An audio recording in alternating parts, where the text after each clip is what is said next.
बिस्मिल्लाहिर्रहमानिर्रहीम, अस्सलाम वालेकुम वरहमतुल्लाहि वबरकातुहू। मैं हूं हाफिज़ हुदैफ़ा अवान और आप लोग हमारा चैनल देख रहे हैं हाउस ऑफ कॉमर्स। जिन बच्चों ने अभी तक हमारा चैनल सब्सक्राइब नहीं किया तो काइंडली उसको सब्सक्राइब कर लीजिए और इस वीडियो को लाजमी शेयर कीजिएगा। वीडियो को एंड तक देखिएगा, बहुत ज़्यादा ही इम्पॉर्टेंट होने वाली है 2023 बीकॉम के स्टूडेंट्स के लिए। 2023 बीकॉम के स्टूडेंट्स के लिए, एडीसी के स्टूडेंट्स के लिए नहीं, बीकॉम के स्टूडेंट्स के लिए इम्पॉर्टेंट क्वेश्चंस हैं एडवांस अकाउंटिंग के, जो कि मैं आप लोगों के सामने लेकर आ रहा हूं। कम क्वेश्चंस मैंने निकाले हैं, जैसे कि पिछले साल अल्हम्दुलिल्लाह, अल्लाह का शुक्र है कि काफ़ी हद तक गेस्ट पेपर्स जो है वो मेरे लगे थे और कुछ पेपर्स के तो लाइन से लगे थे।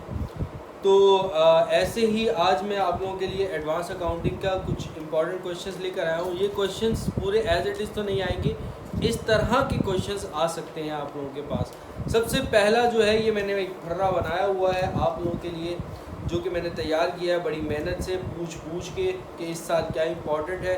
तो सबसे पहले हम बात करते हैं issue of shares and debenture के ऊपर। Issue of shares and debenture एक इम्पॉर्टेंट टॉपिक है। 2019 रेगुलर क्वेश्चन नंबर 7 अपने पास नोट डाउन करते रहिए, नोटबुक ले लीजिए अपने हाथ में। दोबारा से रीड कर रहा हूँ, issue of shares and debenture हमारा पहला topic. 2019 regular question number 7, 2016 private question number 2, 2014 regular question number 7। ये 3 क्वेश्चन जो हैं वो बहुत ही ज़्यादा इम्पॉर्टेंट हैं। 2019 regular question number 7, 2016 private question number 2 और 2014 regular question number 7 issue of shares and debenture के। अच्छा, जिन बच्चों ने अगर ये चैप्टर नहीं पढ़ा हुआ उन लोगों के लिए एक गुड न्यूज़ है। गुड न्यूज़ ये है कि अगर आप मेरा यूट्यूब चैनल देख रहे हो तो यूट्यूब चैनल के अंदर प्लेलिस्ट में जाइएगा। प्लेलिस्ट के अंदर issue of shares and debenture की मैंने लेक्चर वाइज जो है वो वीडियोस अपलोड की हुई हैं, वहाँ पर जाकर आप लोग अपना कंसेप्ट जो है वो क्लियर कर सकते हो। फिर उसके बाद नेक्स्ट हमारा टॉपिक है फाइनेंशियल स्टेटमेंट का। फाइनेंशियल स्टेटमेंट जिसमें आपको इनकम स्टेटमेंट और स्टेटमेंट ऑफ रिटेन अर्निंग और बैलेंस शीट बनानी होती है।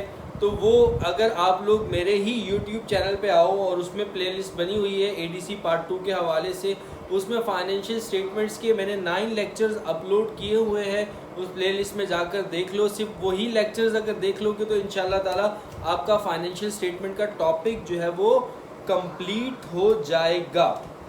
फिर उसके बाद हम बात करते हैं ब्रांच अकाउंटिंग।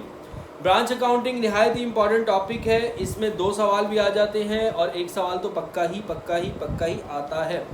तो ब्रांच अकाउंटिंग के अंदर जो है वो 4 इयर्स बहुत ज़्यादा इंपॉर्टेंट है। फाइनेंशियल स्टेटमेंट का बता दिया, जाके कहाँ जाके वहाँ पर देख लो, कहाँ पर प्लेलिस्ट के अंदर, वहाँ पर मैंने लेक्चर्स अपलोड किए हुए, किसके लिए, आप लोगों के लिए किए हुए, जाके देख लो भाई। फिर उसके बाद जो है सब्सक्राइब भी कर लो यार, अभी कर लो सब्सक्राइब। ब्रांच अकाउंटिंग की बात कर रहे हैं। ब्रांच अकाउंटिंग के अंदर जो है वो 2017 क्वेश्चन नंबर 8 रेगुलर इम्पॉर्टेंट है। 2016 क्वेश्चन नंबर 7 प्राइवेट का इम्पॉर्टेंट है। 2016 क्वेश्चन नंबर 8 प्राइवेट का ये भी इम्पॉर्टेंट है। 2014 रेगुलर क्वेश्चन नंबर 5 का ये भी इम्पॉर्टेंट है। इसकी मैंने प्लेलिस्ट नहीं बनाई, ऑनलाइन पढ़ना पड़ेगा, वहाँ पे लेक्चर्स अपलोडेड है। उसकी थोड़ी बहुत रोकड़ा लगता है, वो देखकर फिर आप लोग पढ़ सकते हो। फिर उसके बाद नेक्स्ट हम बात करते हैं इंस्टॉलमेंट सेल की। इंस्टॉलमेंट सेल ब्रांच अकाउंटिंग का एक दफ़ा दोबारा से बता देता हूँ। 2017 क्वेश्चन नंबर 8 रेगुलर इंपॉर्टेंट है। 2016 क्वेश्चन नंबर 7 प्राइवेट इंपॉर्टेंट है। 2016 क्वेश्चन नंबर 8 प्राइवेट इंपॉर्टेंट है। 2014 रेगुलर क्वेश्चन नंबर 5 इंपॉर्टेंट है। फिर उसके बाद बात हो रही है इंस्टॉलमेंट सेल की। इंस्टॉलमेंट सेल के अंदर 2018 का रेगुलर इंपॉर्टेंट है, 2015 का रेगुलर इंपॉर्टेंट है, 2013 का रेगुलर इंपॉर्टेंट है और 2012 का प्राइवेट इंपॉर्टेंट है।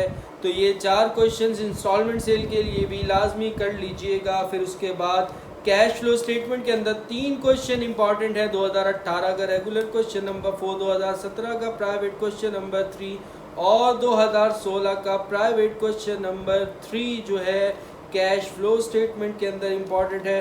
फिर उसके बाद नेक्स्ट क्वेश्चन है एब्जॉर्प्शन। एब्जॉर्प्शन के अंदर 2 इयर्स कर लो। 2018 का रेगुलर क्वेश्चन नंबर 7, 2017 का रेगुलर क्वेश्चन नंबर 3 ये इंपॉर्टेंट है, दोबारा बता देता हूँ। 2018 का रेगुलर क्वेश्चन नंबर 7, 2017 का रेगुलर क्वेश्चन नंबर 7। और जिन बच्चों ने अभी तक मेरे चैनल को सब्सक्राइब नहीं किया वो मेरे चैनल को सब्सक्राइब कर लीजिए।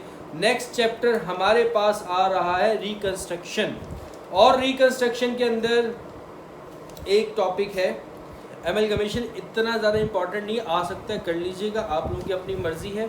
रिकंस्ट्रक्शन क्वेश्चन नंबर 2 2017 का प्राइवेट, ये इम्पॉर्टेंट है। फिर उसके बाद रेशियो एनालिसिस के अंदर कौन कौन से फार्मूलाज इंपॉर्टेंट है वो बता रहा हूँ।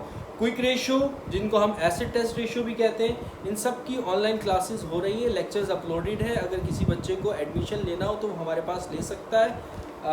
जो है वो हम लोग उसको एडवांस अकाउंटिंग के 5 टॉपिक्स की तैयारी करवा रहे हैं, कॉस्ट अकाउंटिंग के भी 5 टॉपिक्स की तैयारी करवा रहे हैं। तो बीकॉम के स्टूडेंट्स के लिए एडीसी वाले स्टूडेंट्स अगर एडमिशन लेना चाह रहे हैं तो उनके लिए ओवरऑल पूरा सिलेबस पढ़ाया जाएगा, उनको हर टॉपिक हर सब्जेक्ट। और नोट्स आप लोग देख रहे होंगे, बल्कि कुछ जो इम्पोर्टेंट लेक्चर्स के अंदर मैंने अपने नोट्स जो है वो शेयर किए, तो उसमें आपको पता लग गया होगा किस तरीके से हमारे नोट्स बनाए जाते हैं। अल्हम्दुलिल्लाह उन नोट्स के हवाले से मैं चैलेंज करता हूँ पूरे कराची के अंदर कि किसी भी नोट से अगर मैंने उठा के वो लिखा हो तो मुझे बताइएगा। हाँ, इंटरनेट में वैसा मटेरियल मिल सकता है सिमिलर, लेकिन वर्ड टू वर्ड कहीं से आपको नहीं मिलेगा। भले चेक कर लो, जाओ किसी बुक को उठा के देख लो, नहीं मिलने वाला, और बिल्कुल अपडेटेड नोट्स हैं। रेशियो एनालिसिस के अंदर क्विक रेशियो जिनको हम एसिड टेस्ट रेशियो कहते हैं, ये फार्मूला इंपॉर्टेंट है। Current ratio, working capital, inventory turnover, receivable turnover, earning per share, अच्छा earning price ratio, price earning ratio sorry, gross profit rate या gross profit percentage, return on equity. Best of luck students, मेरी तरफ से आप लोगों को बहुत सारी दुआएं हैं। अल्लाह ताला इस साल आप लोगों का पेपर क्लियर करवा दे और बहुत अच्छे मार्क्स से क्लियर करवा दे। मैं आप लोगों के लिए बहुत ज़्यादा दुआ करूँगा, और अपना ख्याल रखिएगा, मुझे बच्चों दुआओं में याद रखिएगा। जज़ाकल्लाह बेटा, अल्लाह हाफिज़। और मेरे चैनल को लाजमी जो है वो क्या कर लीजिएगा, सब्सक्राइब कर लीजिएगा।